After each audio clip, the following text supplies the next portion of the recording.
Police ایک اشتہاری ملزم ریاض احمد کی تلاش میں سرگرداں تھی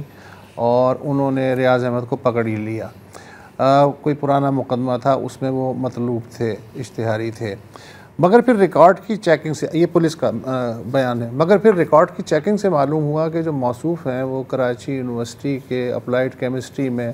ایسوسیٹ پروفیسر ہیں، اور کوئی بہت ہی پرانا مقدمہ تھا جس میں وہ بری ہو گئے تھے، لہٰذا پولیس نے معذرت کی کہ ہم نے آپ کو زحمت دی، ہم نے پوری طرح چھان بین کر لی ہے، اور چند گھنٹے بعد انہیں رہا کر دیا گیا۔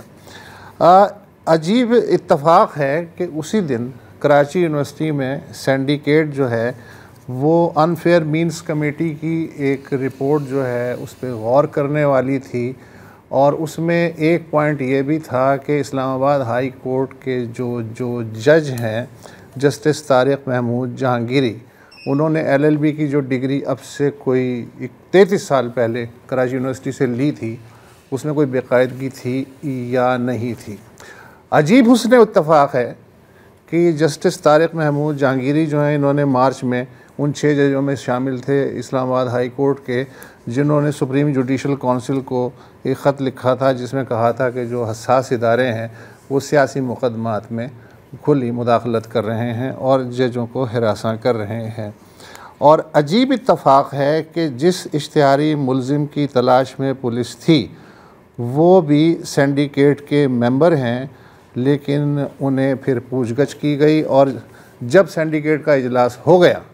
اور جب وہ کسی فیصلے پہ پہنچ گیا تو یہ بھی عجیب حسن اتفاق ہے کہ جو ریاض احمد صاحب تھے جو سینڈیکیٹ کے ممبر تھے، انہیں جانے کی اجازت مل گئی کہ آپ کے خلاف کوئی شکایت نہیں ہے، اور وہی ریاض احمد صاحب جو ہیں وہ اس وقت ہمارے ساتھ بیٹھے ہوئے ہیں۔ تھینک یو سو مچ۔ یہ بتائیے، سینڈیکیٹ ایک آدمی کا نام تو نہیں ہے، اس میں تو بہت سارے ممبر ہوتے ہیں، اور ہم تک جو خبریں پہنچی ہیں اس پہ بعد میں بات ہوگی کہ غلط فیصلہ تھا، صحیح تھا، اور کیا تھا۔ اکثریت نے،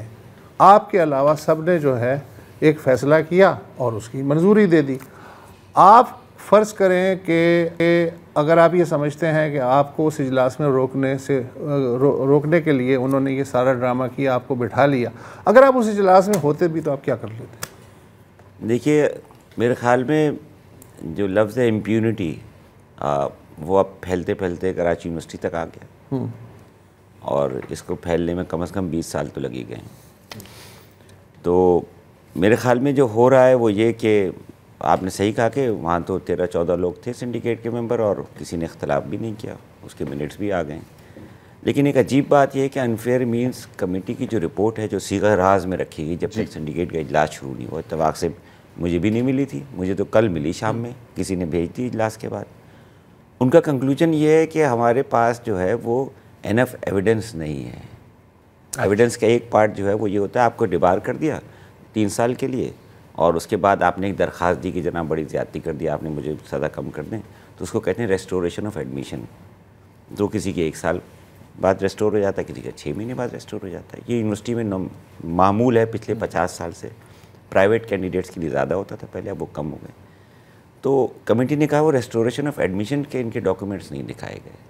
اس لیے ہم یہ کنکلوژن نہیں کر سکتے کہ یہ ریسٹور ہوئے تھے کہ نہیں، کہ یہ واقعتاً 3 سال کے لیے ڈیبار ہوئے تو 1 سال بعد امتحان دے دیا، یا ہو سکتا ہے ڈیبار کے بعد ان کو ریسٹور کر دیا 1 سال بعد، انہوں نے صحیح امتحان دے دیا، تو یہ فیصلہ سنڈیکیٹ کر لے۔ اب آپ بتائیں، وہ جو آپ نے شاید دیکھا ہو کہ وہ جو انفیئر مینز کمیٹی ہے، اس میں 5 ڈینز ہیں اور 5 اور ٹیچرز ہیں، اسٹوڈنٹ ایڈوائزر وغیرہ، وہ یہ فیصلہ نہیں کر پا رہے کہ ہم ان کی ڈگری کو فیک قرار دیں، جو ان کے اختیار میں ہے، جو ان کے اختیار میں۔ لیکن کمال یہ، آپ سنڈیکیٹ کا ریزولوشن دیکھیں، وہ کہتے ہیں ہم نے انفیئر مینز کمیٹی کی رپورٹ دیکھی، جی اینڈ ٹائم پر دیکھی، 4 صفحے جو ہیں وہ ہم نے اینڈ ٹائم پہ پڑھ لیے، جو کم از کم 20-25 منٹ لگتے ہیں۔ اچھا ڈاکٹر صاحب، کراچی یونیورسٹی کا اس سنڈیکیٹ کے اجلاس کے بعد ایک پریس ریلیز جاری ہوا